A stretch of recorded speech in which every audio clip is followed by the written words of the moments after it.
over the next 45 minutes, we'll spend 15 minutes each with three founders who have built great enterprises. We will speak with them about the trade-offs they have seen in their business. Is there a trade-off between growth and profitability? What's the role of impact capital in their businesses? What challenges do they see, and how they see the next few years unfold? So without much ado, I would like to invite Vivek. Vivek is the co-founder of Fourth Partner Energy, a leading player in the rooftop and C&I space. Vivek, please.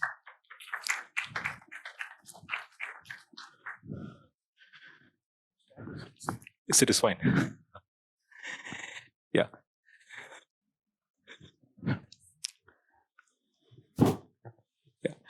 Good afternoon, everyone. So Vivek, why don't we start off with your firm's background and how you and Saif got around to starting this back in 2010? 2010. Yeah? Why don't you tell us your story? So Fourth Partner Energy, good afternoon, everyone. Thanks for making the time. Fourth Partner Energy is a firm focused on supplying renewable energy to corporates, to what is called as C&I India, Commercial and Industrial India. We started in 2010.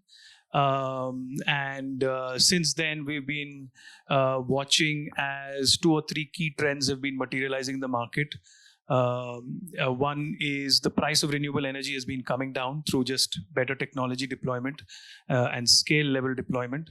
2, the price of energy for our customers has been continuously going up. The availability of power for them has also been a challenge time to time.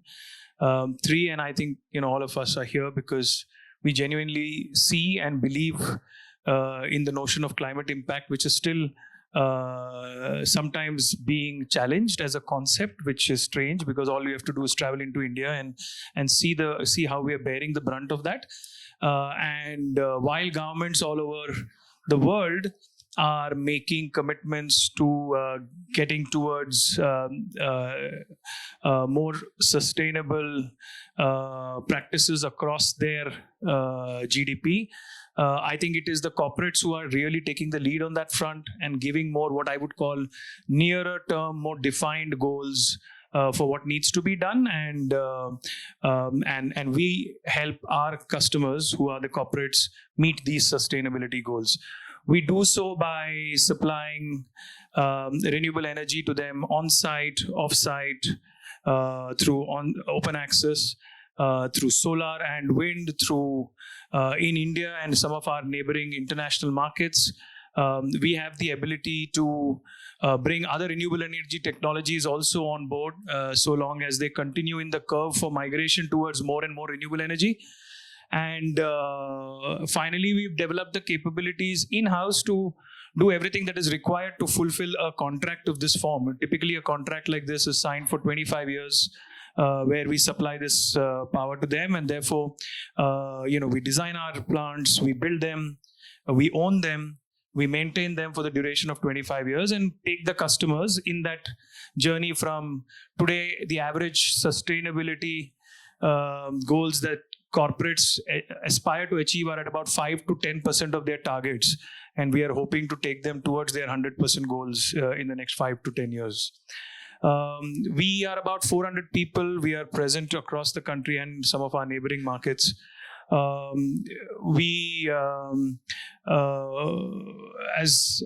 As this session is all more about debt funding, I'll just put the capital stack in context as well.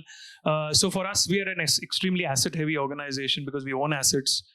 So let me just break down the capital stack as well. We have about $200 million of equity that we've raised. This is from the likes of, so while we had early stage investors like Infuse Ventures from IIM Ahmedabad, CIA, etc. as our investors, but the large ticket asset infra investments came from the TPG Rise Fund and Nor Fund, which is the Norwegian sovereign fund.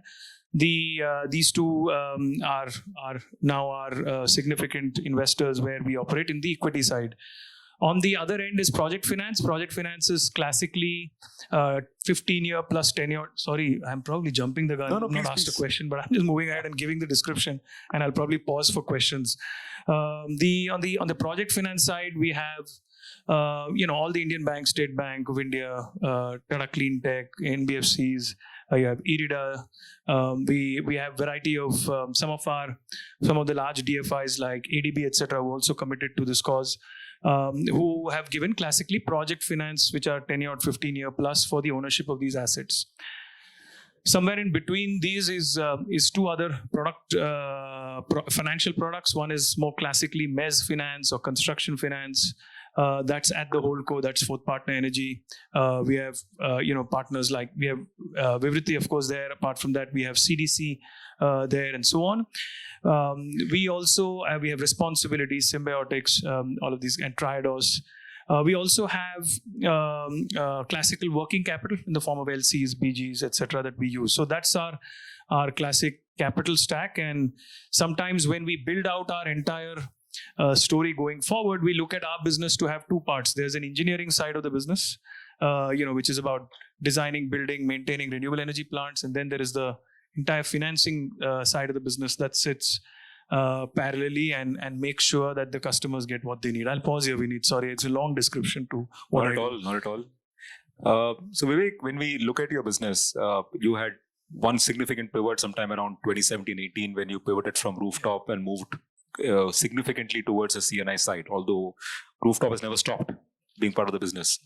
Today, you're going through another pivot where you're significantly expanding internationally, right? How has this journey been? What has been your reasons for these pivots, and how has it been so far? Yeah.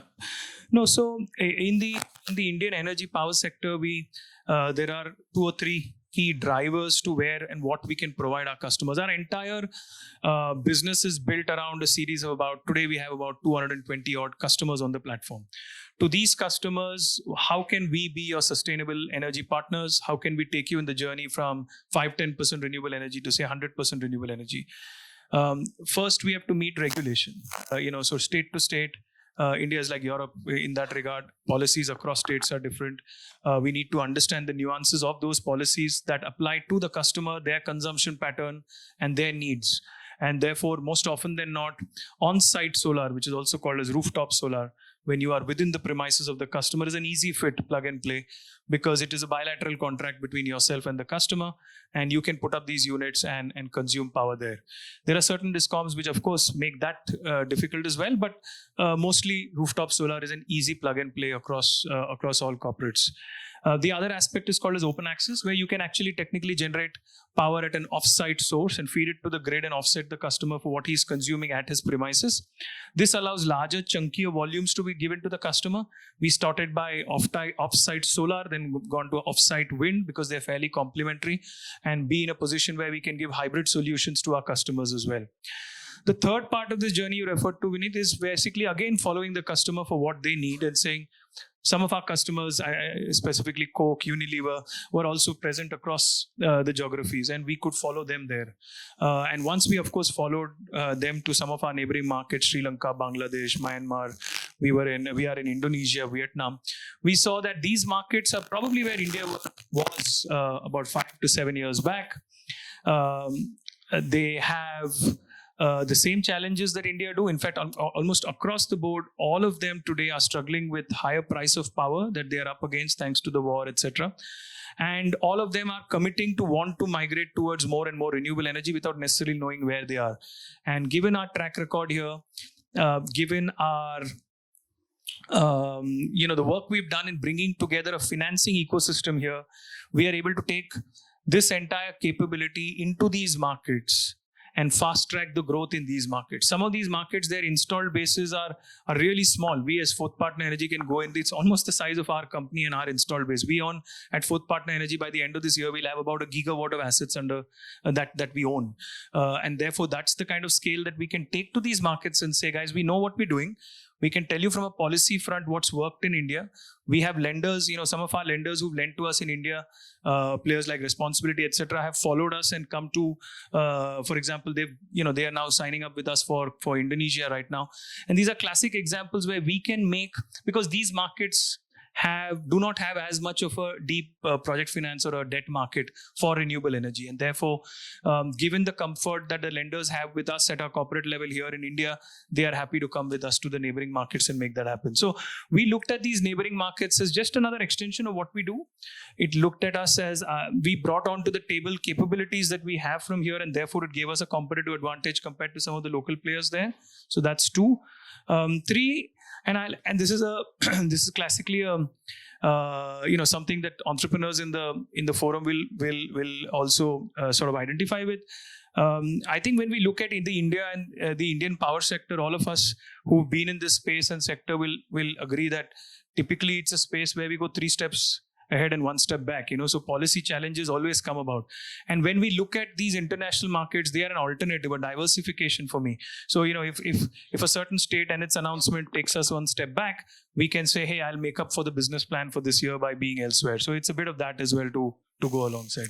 So Vivek, you've very successfully raised capital from both commercial as well as impact investors in your history so far. You spoke about your business as actually having a very significant credit risk element. You're taking 25-year calls on your counterparties, right? Which is crazy, right? And in that 25 years, you can have regulatory volatility. You can also take significant credit risk. Technology as well. How do you get your lenders to be comfortable with that level of risk? Yeah, no, so it's not easy. First, I was very excited to see your presentation. We've been obviously, we don't have the perspective that you do when you present something like this, but we've always believed, and look at our story as a classic case. When we brought in TPG, for example, they were fabulous partners. If I may take a minute back to give that answer, a little long-winded one. But when TPG came in 2018 or so, at that time, the rooftop financing market was so shallow that they had to give a fund level guarantee in New York to Bank of America and got ourselves a $50 million line of credit for rooftop financing in India. Wow. Now, this is and we kept showing to TPG that there is the World Bank guaranteed SBI line. We can do so much. We had got ourselves debt sanction from SBI as well. But clearly there were not much alternatives. And we could see why bringing in financing could actually make the market happen. To a large extent, a lot of our rollouts, even in that, were equity driven, in the sense that we got equity and mezz capital to actually build out the assets or construct them. And then project finance would come much later because they wanted to touch and feel the contract, at least see that it's put in place and things are right. And, also banks like SBI, for example, they're a large bank, they have size level issues in the sense they say, why don't you aggregate 20 of your customer requirements and then come to us. Don't come to us for every single order. So get us at least a 50 or 100 crore sanction that we can take through to you. So I think first is, like you rightly pointed out, debt was shallow. And in that, equity investors took the lead, came in, helped make this market for us to a large extent. Now it's become much better, right? So today we can get to a Tata Cleantech, SBI, all of them know us. They know our track record. They know the business model. And so so they start to come sooner and sooner in the construction life cycle. So if I sign an order, they are there much sooner for disbursement of project finance rather than at the end commissioning of the plant. However, I think every time, so this is for one model. I'm just talking about rooftop financing, something that we've done for over 5 years. Talk about open access. Talk about hybrid. In Gujarat, we're doing a wind solar hybrid as we speak. We're going to commission that in Jan March. You take the most sophisticated lending organizations in India in renewable energy. They will find it challenging to get their head around the project, the policies, the connectivities, the need for from a regulatory standpoint of everything that needs to get done. And I think and as I'm speaking, we are evaluating other renewable energy technologies that can take the customer higher up in that percentage utilization. To again put that in context, through typically on-site solar, you can take them to 10, 15, 20% of renewable energy. Through off-site solar, you can take that to 30, 40%. Get off-site solar and wind, you can take that closer to say 60, 65%. But if you want to take your customer from 65% renewable energy round the clock towards 100% round the clock, you really need to think about other renewable energy technologies, hydro, stored hydro, battery storage. All of these options are important to be built along. And when I look at all of these products that have to come into fulfilling for my customer the same need, which is wanting to be sustainable with an energy solution that is predictable in its price for 25 years, and of course, giving him some business savings, then when I look at that entire proposition to still be the same, the financing options that are available are still limited, because financiers, think about align themselves to certain technologies. They don't align themselves to solutions. So they sort of say, I understand rooftop solar, I'll give for that. I understand ground mounted solar, I can give for that. If it is wind, I'll do this. But tell them that I need an integrated solution across all of these. It's going to be very different. I'll take one more example in this. India is now migrating on the CNI, on the renewable energy side, to what is called as the ISTS. This is the interstate transmission network. Essentially, we could generate solar in Rajasthan where the sun is shining, wind in, say, Tamil Nadu or Karnataka, and feed to a customer who's in Madhya Pradesh or Chhattisgarh. And this is a fabulous initiative if you think about it. Essentially, power used to be about generating and supplying to state distribution companies, right? To your discoms. Today, it is very different. Today, end consumers, typically 50% of India's power consumption comes from corporates.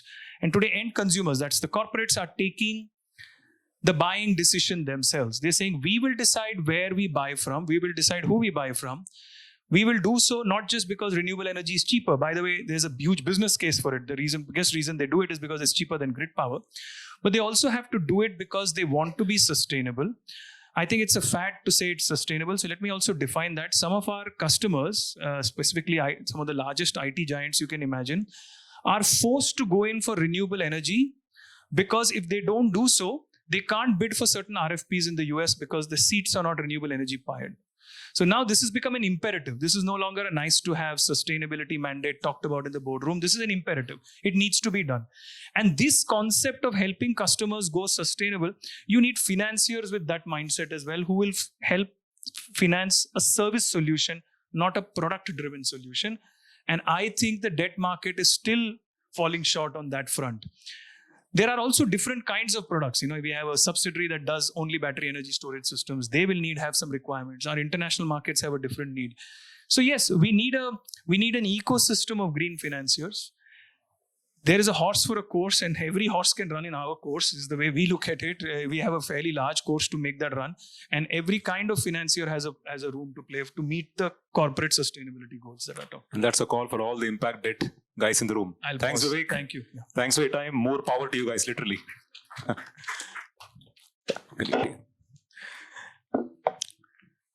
That was Vivek Subramanian of Fourth Part Energy. We have Mr. Ganesh Prasad, founder of GENWORKS, with us in the room. Ganesh, great to have you here. Please.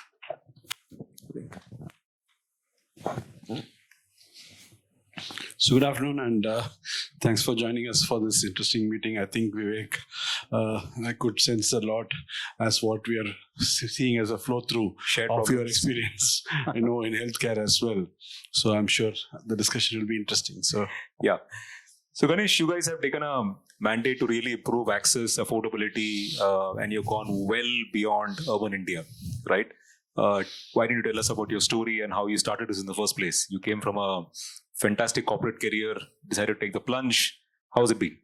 It's been excellent. In fact, we started as a distribution platform, fundamentally wanting to take good healthcare technologies to the Tier 2, Tier 3 markets of the country. Fundamentally, the GE products into the Tier 2, Tier 3 markets of our country. But right from the beginning, we didn't want to be another distributor, or when I say distribution was called transaction in the past. We wanted to first disrupt that because transaction is very simple. The customer decides what to buy, who to buy, where to go for a source of funds, and how to deploy those, and what play. We have very limited play in that to influence, behavior, influence an outcome, which is what we were focused on. We wanted to focus on improving outcomes in terms of expanding access and affordability. And that was the biggest problem in healthcare in India.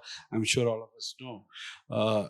The availability of healthcare specialists beyond metros, and availability of an technology-enabled healthcare workflow, which could intervene early, say prevention, screening, early diagnostics, and so on, which is what we wanted to disrupt. Okay, at that time, it more seemed like what we were doing was for the Tier 2, Tier 3 markets. At that time, obviously, when healthcare meant tertiary care, which meant that late stage people rushing to the emergency rooms, at the stage where they have to be intervened by specialists for treatment. And at that stage, nowhere it can be lower cost. How can it be lower cost when you go at the stage of late treatment? Thankfully, COVID has made the change, I should say. In a way, it has made a positive change that we are thinking about. I was just telling Vineet this morning, a few weeks back, I was down with fever. The first time I went to my physician, he sent me for blood tests. It would never happen in the past 2 years before. They will first treat you, and then 3 days fever doesn't go down. Then is when they will ask you to do a blood check. So thankfully, the healthcare delivery system has realized its gaps, which is a welcome thing. People are focusing on early health and wellness, which is also very good. And this is the only way we can impact affordable health. So now we created ourselves to develop technologies to connect care. The idea was to connect care, not just to go and offer solutions in care areas that the customers would determine as what we have in our portfolio. We wanted to go through the care area approach, but cutting across the care cycle, which impacts affordable health. When I say care cycle, all the way from screening to treatment and post-treatment, if we can make an impact, and not just in the metros, but make it available through connecting care with technology, where a physician, a paramedic can look at the patient closer to their homes, and triage, treat, and if need be, send them for tertiary care. So that way we were able to connect the ecosystem through technology, and that was how we were looking at how we can impact affordable access. So that was how we started, and thanks to COVID, it's become real. I should say it's become real, and more, the willingness of patients to be able to wanting to get treated early and closer to their homes is happening. People don't want to rush for even basic, physician consult or some diagnostics or whatever, which can be available locally in their vicinity itself. So this is very interesting, and government is now, thankfully, having got battered during the COVID times, is trying to build primary care infrastructure as well. So all this is, good signs for market growth, and more importantly, sustainable growth. Sustainable growth at all ends. It's just not going to be polarized towards a few MNCs who have deep pockets. It's not going to be enabled by startups who are focusing on small problems. While all of them are needed, now we need the need for a company like us to be able to bring all of them together to be able to make sure that outcome is where we are progressing. So Ganesh, when we first saw you guys several quarters back, a lot of your business was really distributing GE's products. Today, we've gone way beyond that. Non-GE products are more than 50% of your revenues. You are backward integrating as well, as we spoke a short while back.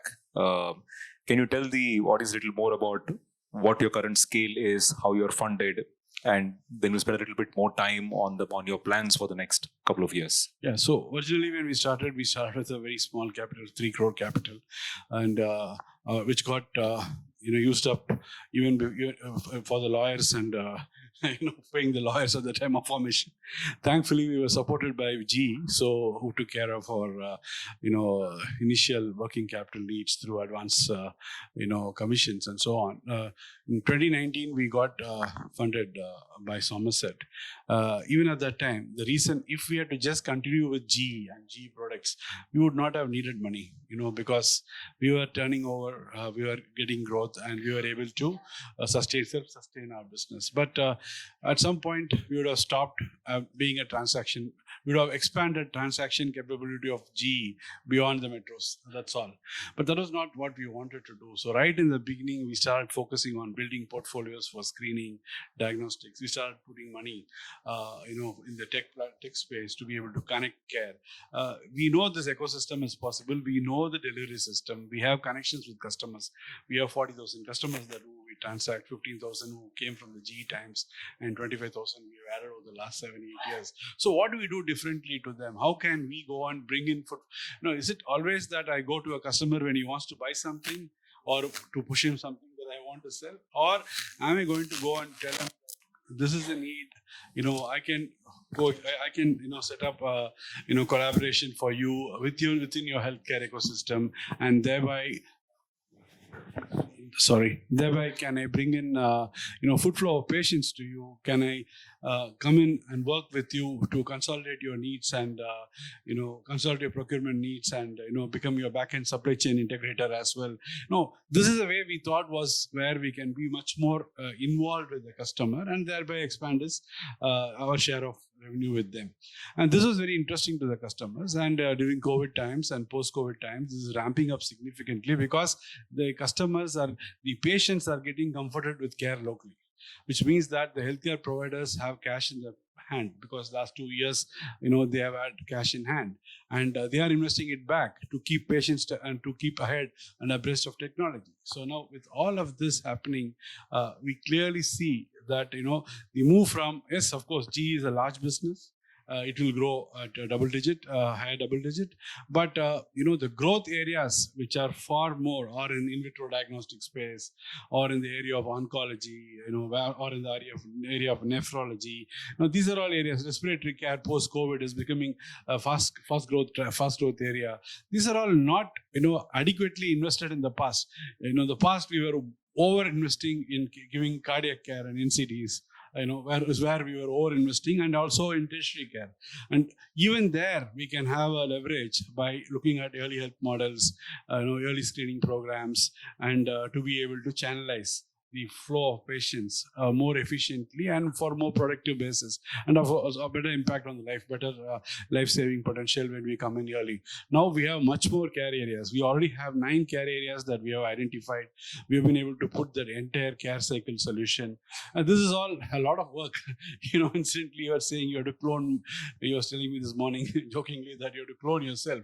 Yes, we need to clone ourselves. We need to bring more people aligned to this vision of the healthcare transformation that's already happening. We can't just be what we are and do what we are. Honestly, I will say, I don't take it as arrogance. We are way ahead of a Philips or a GE or a Siemens today in terms of what we are delivering as impact to my customers and to their customers or the patients, because we are truly impacting affordable access. And that's a interesting journey. We are rapidly ramping up, and obviously it has its own needs of funding, support, and all that, which of course we are always on the lookout, and we are in discussion with Vivriti and several others. We got equity funded second time this year. 2019 we raised 10 million, and in this year we the same investors came with an 18 million, and this time the 18 million was more to set up ourselves for another larger round of 70-80 million in the next 12 months. And this 18 million will more use for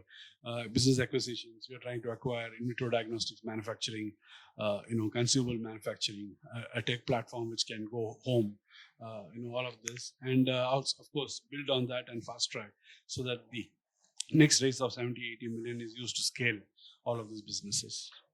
In your own journey of backward integrating, expanding your businesses, opening more care lines, as you said, and also penetrating deeper, how has been your experience on raising debt? Equity sometimes is necessary, but few and far between. Yeah. How has been your experience on raising debt? What would be your ask from various lending ecosystems, like the impact sister ecosystem, the commercial ecosystem? Thankfully, debt in healthcare is beginning to flow. So I'm glad. Of course, there's always a debate on the cost, the cost of debt. But for me, when you know where you can apply those funds, the cost of debt is just notional thing to think about. It's more about what we have to think about, where we apply this money and for what. Is it for loss funding? No. Is it for growth? Is it for where you have access to customers? You have different needs which come. This morning we were speaking about inventory funding, bill discounting, and various options of funding that can make this possible. Just not one line of funding will fit all. So we need multiple lines of funding to make sure the whole thing works. And on debt, I clearly feel that we need a proper structuring. We need a better understanding of, you can't have a one shoe size that fits all. Because everybody's need is different, and companies like us, even in the healthcare sector, if you see, you cannot broad base. There is one distribution platform who's just doing distribution. There's one manufacturing company who's just doing manufacturing. Their needs are aligned for their purpose. Whereas platforms like us, which are even more aggressive and more importantly forward thinking in terms of doing much more than what we can by ourselves, need much more alignment in terms of structuring of debts, moratoriums, long payout period. Debt is typically short term, so many of what we need to do needs a longer term. So these things, obviously, I think can be better. And interestingly, what you said this morning of meeting clients as us and understanding the needs and evolving with their needs and supporting are things which I think should happen, which is not happening, with many. I'm sorry to say that with many others, but thankfully you're thinking about it, which is good news. Otherwise, we'll have to go figure out and keep explaining. Incidentally, we had an experience with a debt firm who came up to us and they said, you need to keep runaway cash for 18 months. If I have to keep runway cash for 18 months, why do I come to you for it? So, these are all traditional things. They have their own reason why they are saying that. I'm not against that. But we have to understand in what context, or the scale of growth, and then support that. That's when it makes it interesting. And see, what we are doing is an impact, social impact. We are impacting cost of care. When you impact cost of care, when you impact access, you save lives. This is a very different thing. And, we really, and today with government coming in, there are a lot of government tenders coming up. Where's cash? If I go and quote for a tender, I need to procure in advance. I need to wait for 6 to 9 months for money to come. There's a tender in Andhra Pradesh which is about 300, 400 crores. So now I know I have a fair chance to win, but where do I go for that much of money to be able to churn? Right. So now I'll have to leave things on the table, unfortunately. So this is where a better understanding of where this money is going to be deployed, what are the growth needs, where do you see the use of funds, more on a partnership basis to think like how we can come together and make it work than just have some templates, some data ask, and then through that some assumptions. I'm not criticizing any of this. All of this is very much needed for compliance and to make sure that you take a better decision, but make it flexible. That's all I'm saying. And I think would love to see healthcare and healthcare finance, add on to the portfolios of many of the impact debt investors in the room. Thanks, Ganesh. Thanks for your time. Thanks, Vineet. Thank you. It was great to hear your story. With that, we come to the last entrepreneur for today. We have Mayank. Mayank from Reshamandi.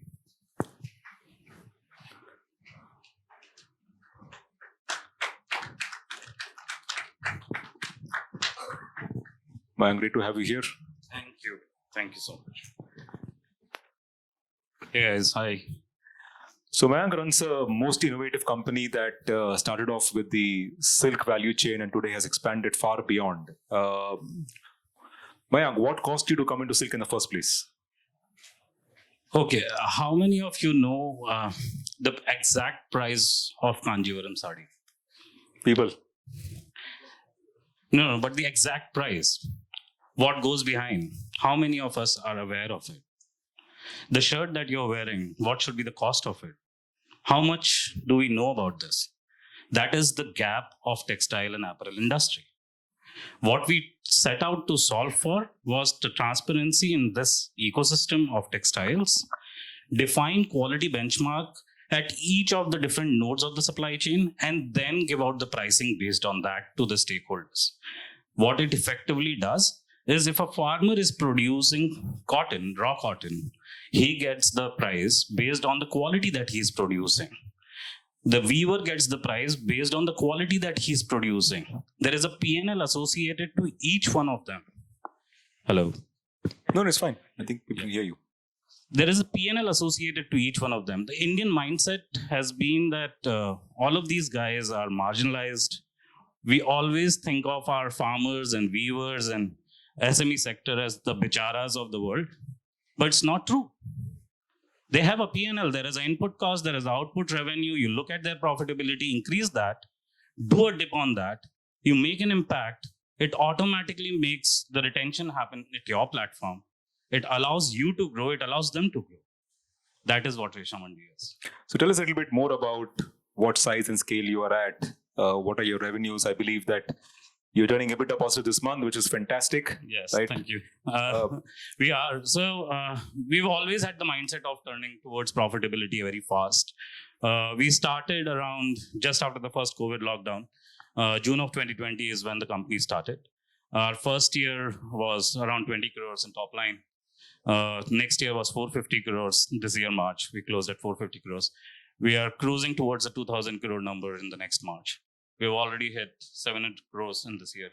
Wow. And company is expanding. We are looking at domestic market as the bigger market for us, but there are plans to go international, not only from the demand standpoint, which is what most of the, when we say the international, everybody thinks about Europe and US as a market. We are looking at sourcing lines coming from Vietnam, Indonesia, Bangladesh. All of these countries also face the same issue that our farmers, our weavers have been facing, and we want to solve for that. So you're a COVID baby. Yes, we are. I used to tell my investor it's a COVID to COVID story, and I love COVID for that matter. You told me about how your success in the silk value chain has led you to cotton, to jute. Are these value chains similar, different? Are there learnings from one that can be applied to the other? Do we see the same opportunity and disaggregation that a platform like yours can bring together? See, every fiber has a different nuance attached to it in terms of the process that it goes through. Silk has a different nuance. Cotton has a very, very different processing. But that's at the time of the yarn manufacturing. When you go up the scale and you go towards textile mills and the weaving community, it kind of combines because the looms remain same. All you need to do is basically be able to channelize the yarns to suit that loom or suit whether it's a hand loom or a power loom or whatever, right?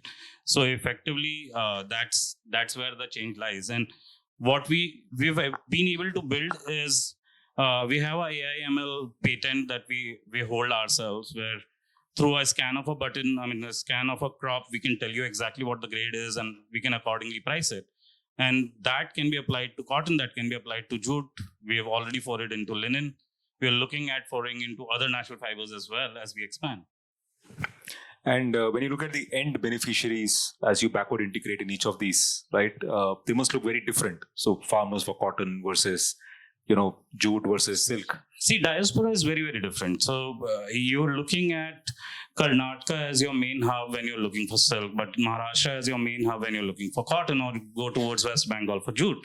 Yep. But think about, the process will be different. The farmer's mindset will be different. One thing that he has never gotten in the Indian space or internationally as well is the respect. That's what we offer. I used to tell this to my team a lot more. Now I've toned down myself a bit. But a cup of chai can make a difference. Give him a seat. Start your conversation with the tea.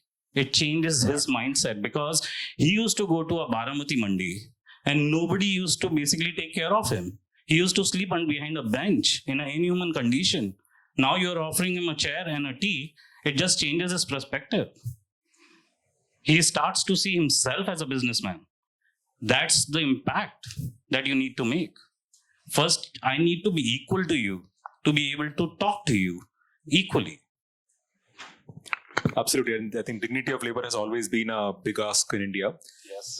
As you are seeing your next stage of evolution, now that we have kind of come out of the pandemic, how are you seeing challenges in your industry?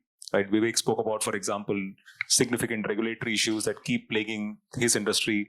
I can speak the same about mine. Right? How is it in your industry? I think if you are impacted, I'm impacted in many ways.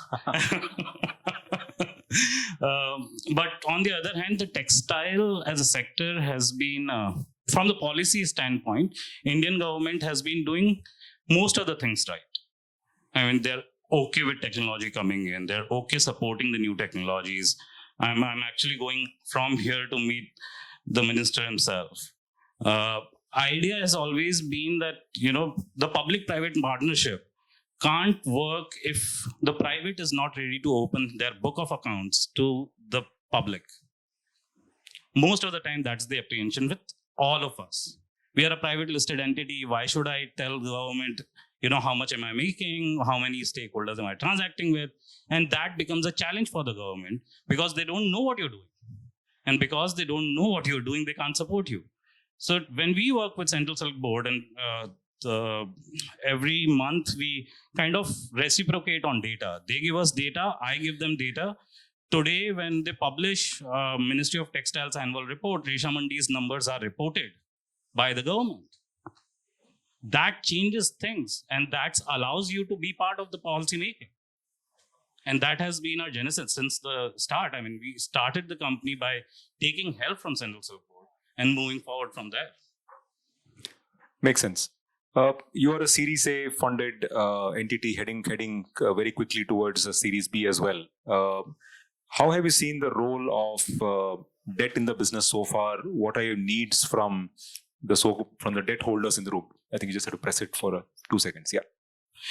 So, see, for us, equity, we raised 2 rounds of equity last year, and we are raising another one right now.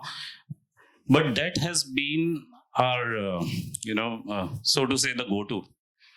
We are a working capital intensive company because this industry is a working capital intensive industry. And we have had some great partners that work with us. One of them is you, of course. We have had Northern Arc, Stride, banks supporting us. What I loved about our conversation with the debt players is that they could understand the nuance of this industry and being able to underwrite that nuance. It took time to convince everyone. It also took time to, tell them exactly how the process functions in textiles. But at the end of the day, if the debt players are able to understand the process well, they are able to underwrite that process very, very well. And that just allows us to expand our debt portfolio as we go forward. Now that we have opened our own fintech vertical, I also have a fintech vertical called Reshamudra. We are also looking for partnerships so that we can co-lend to our stakeholders. They also have the working capital issues. They also have the capex issues. They want to build out their capacities. And we're looking for partners to join hands. And we've built our LMS, LOS, everything in-house. Technology team is great. So building out those technological nuances is not a problem. Building out that transaction history with the stakeholders, now we have done it for 2.5 years. So that is something that you can underwrite very fast. That is something, because we transact digitally, we don't allow anybody to do a cash transaction on our ecosystem while we are talking about silk and cotton and all that, which is a cash intensive business. We don't deal in cash, we deal in digital currency, which allows all of them to be able to get underwritten by banks, by NBFCs, and get the right percentage of interest, because that is what was inaccessible to them. And that is what I think our next growth plan looks like. That's fantastic. I think turning this industry cashless would be a pretty phenomenal achievement. And I really think that will allow credit to go right down to the last mile. As we close, Mayank, why don't you tell us about your umbrella brand, Resha Weaves, for the benefit of everyone in the room? I'm sure there are many interested. Oh, no. So our D2C brand is Resha Weaves, under which we do sarees, we do apparels, we also do home furnishing. We're launching menswear in this festive season. We're launching women's wear apparel in this festive season. We already have sarees listed on our website, and it's been a good ride. What we do is, when you buy a saree from us, we'll tell you who was the farmer, who was the yarn manufacturer, who was the textile guy, where did the saree get produced, what is the cost breakup of it, and why a Kanjivaram should cost you 35,000 rupees. There you go. The mystery solved. Thank you, Mayank. Thank you. A pleasure to have you here. Thank you so much. All the best. Yeah. So with that, we come to the end of our session. The objective was for the funds, for the impact investors in the room to see how large amount that exists for to go beyond financing financial institutions, as has been the oft use of impact capital in the last several years, as I've seen the last 15 years or so. There's a fantastic set of corporates out there that are building impact every single day, and that need the attention of the debt investors out there to really deepen their access, to be able to grow their business well, and also perhaps to safeguard dilution. Right. With that, we conclude. Thanks a lot for your time. Vineet, just 2 minutes of your time more. Yes. Maybe have time for 2 questions if anybody would like to do a quick Q&A. If anybody has either for Vineet or for any of the speakers. Yeah, I think.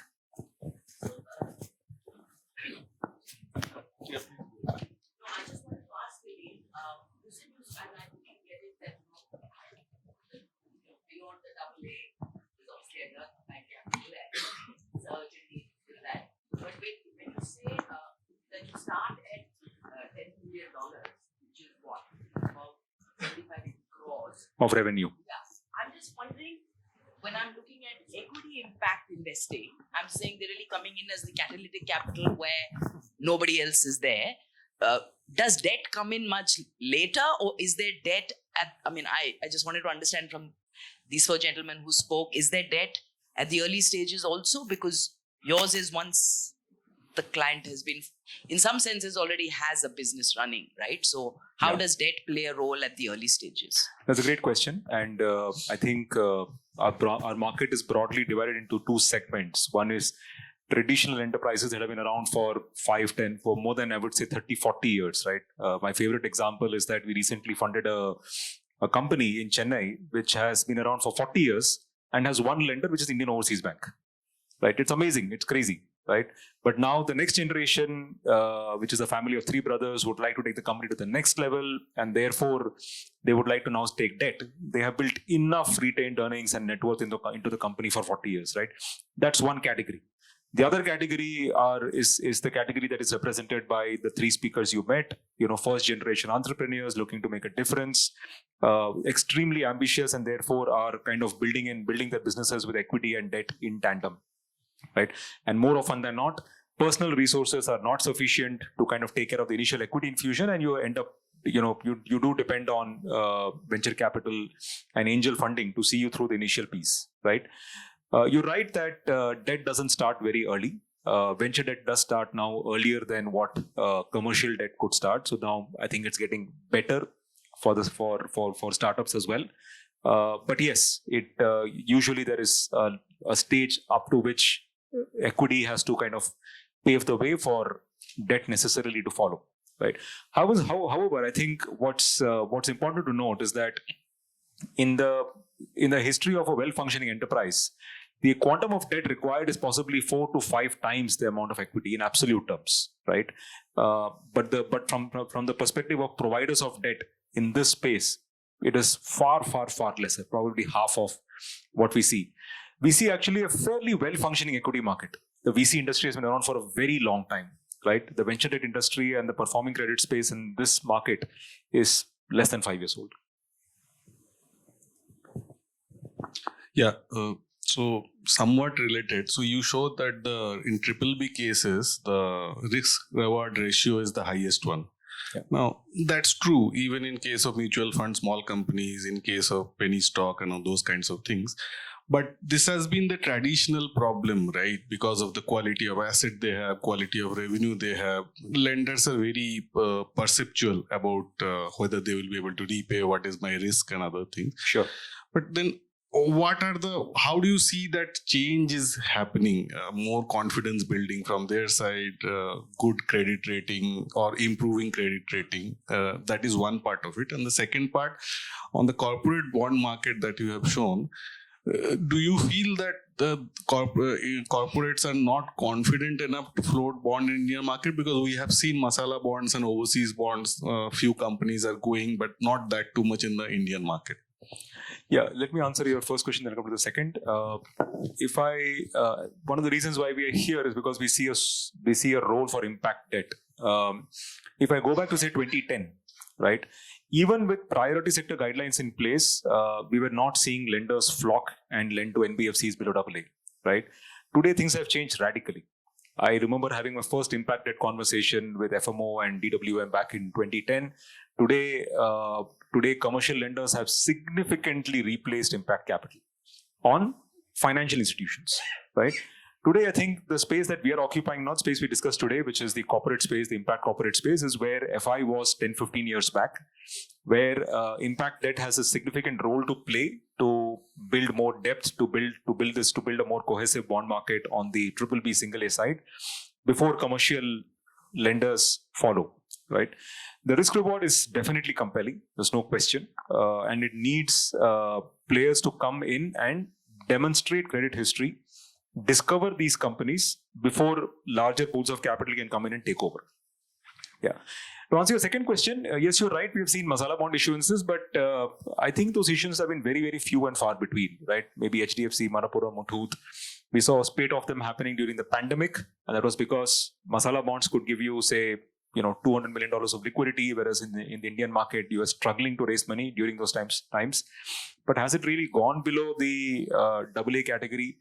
We've not seen any.